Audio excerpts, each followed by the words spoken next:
So I'm at the main training school in our Warrensville facility. We've got the training foils. We're going to be doing 2 new effect colors, the 850 effects. We're going to be using 2 spray guns, as earlier mentioned. This is what you ought to be doing all the time. I mentioned this on a previous video and continue to do this. When you're layering a system, this is the 483 810 primer. It's very important that the product that you lay down is you approach it as though that's a finished product. Has to be smooth. Consider the wet edge. Consider your start point, your finish point, in pot life, mixed correctly. So what you'll find is with any top coat layering, the topography that you create on a primer or a base coat will actually, the new product will in some ways follow that topography. So getting the flattest, smoothest finish you can is always beneficial to any paint system. So what we're going to do, we've got 4 foils here. These are training foils, absolutely ideal for training and disposing of. We're going to wash these down, and then we're going to fill up the 2 guns. We're going to do a blue and gold, and you'll find that the high-end gun and the budget gun in particular can get the job done with care, due care and attention, mixing, reading the data sheet. So we're going to be applying at either end of the spectrum. What this will show you is that the orientation of this material is very tolerant to application conditions. So let's crack on. Let's get this done, and we'll show you each base coat layer. So what we're going to be doing now is panel wiping the primer. We've done the other 3 panels. We'll showcase how this basically works. As you noticed, I've got gloves on. Don't forget the gloves, of course, the proper coveralls. When we are applying the paint materials, the correct PPE, do not forget the PPE. Very good practices. You can wipe on with a rag, wipe off with a rag. These are the spray containers, of course, however you want to do that. And it's a simple, these pre-paint wipes could be called a spirit wipe, depending on where you are. They have to be physically and manually wiped off. Do not, on a pre-paint wipe, apply this material and allow it to evaporate.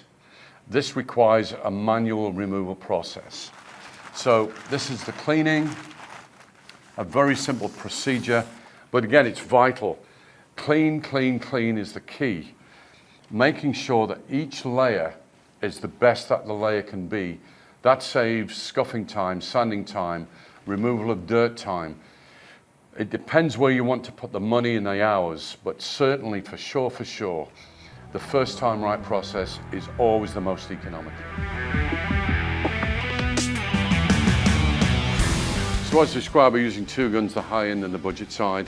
We've got, in this case, gold in each container. This is not an equipment video. It's not showing you how to adjust guns. However, there are basic requirements that you need to do. You've got 3 functions on these external mixed guns. You've got the air, obviously, you've got the fluid, and then you've got the compression, which is your density. So you've got to balance all of these off. My advice, in most, if not all occasions, if you look at certainly the high-end gun, you see a test pressure on the cap. This is really optimum. You can go above it, of course, you can exceed it. There is a case where you can over-atomize these paint materials like anything else. There's more in the air than actually on the job. So really try and stick within the air cap privilege of the air pressure. You can adjust it up and down slightly to suit, but try and stay within that perimeter. As far as the fluid goes, of course, you can adjust the amount of fluid into that compressed airspace to get the nice closed film.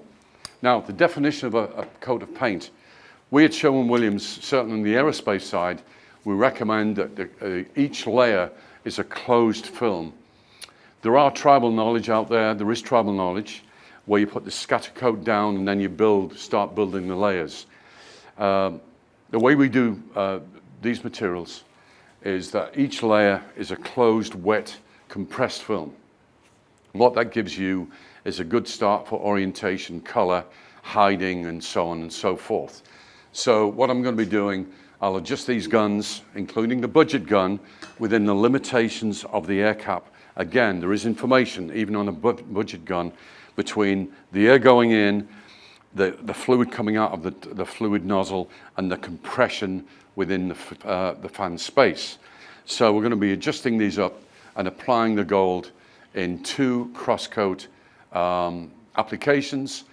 If we need to do a slight dust, we'll be showing that too. But you'll see how easy with either gun, applying good practices, you can achieve most things.